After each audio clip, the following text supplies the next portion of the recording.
Well, a long time ago, there was an impoverished old couple. They only had an only daughter. As the daughter grew up, she had reached the age for marriage. Since this daughter was extremely beautiful and highly talented, matchmakers kept coming to their house in droves. Almost wearing out the doorstep, the parents didn't know which young man they should marry their daughter off to. For a while one day, a monk came to their house, knocking on a wooden fish. The parents asked the monk to take a look at their daughter's face.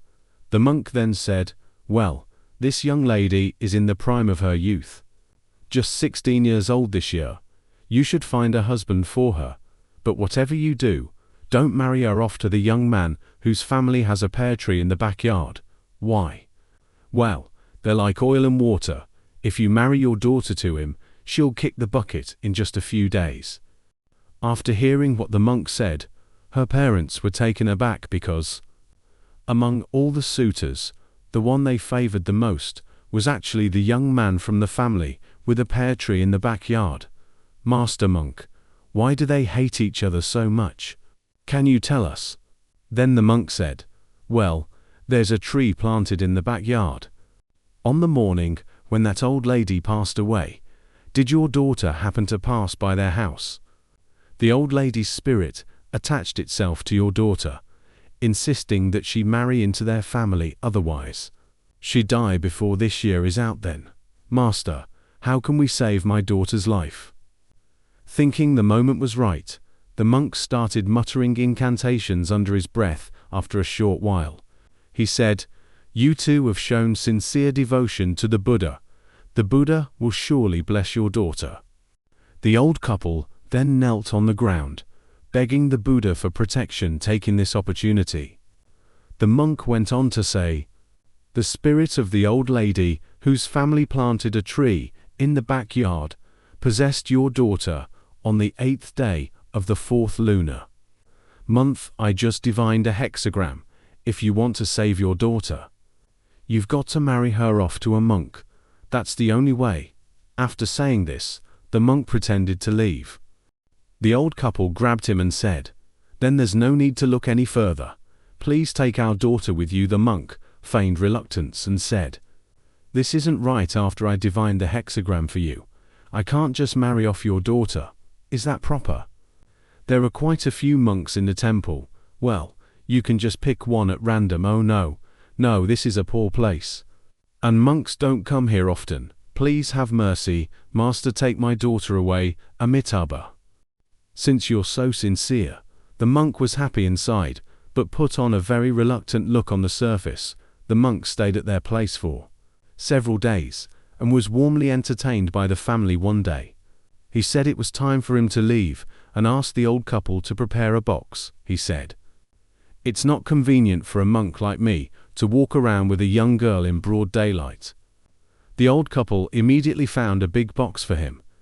So, he put the girl in the box, slung the box on his back, and swaggered out of the old man's place all cocky, just as he was huffing and puffing, climbing up the hill, all sweaty. Suddenly, there came the rapid clatter of hooves and the jingle of bells. Not too far ahead, the monk got so scared that he quickly plunked the box down by the roadside and then hid himself behind a big boulder off in the distance.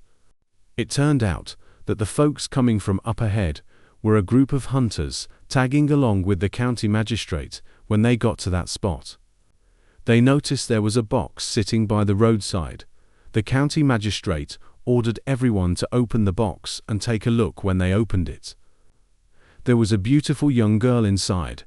Everyone was very surprised and asked the girl. The girl was too shy to say a word.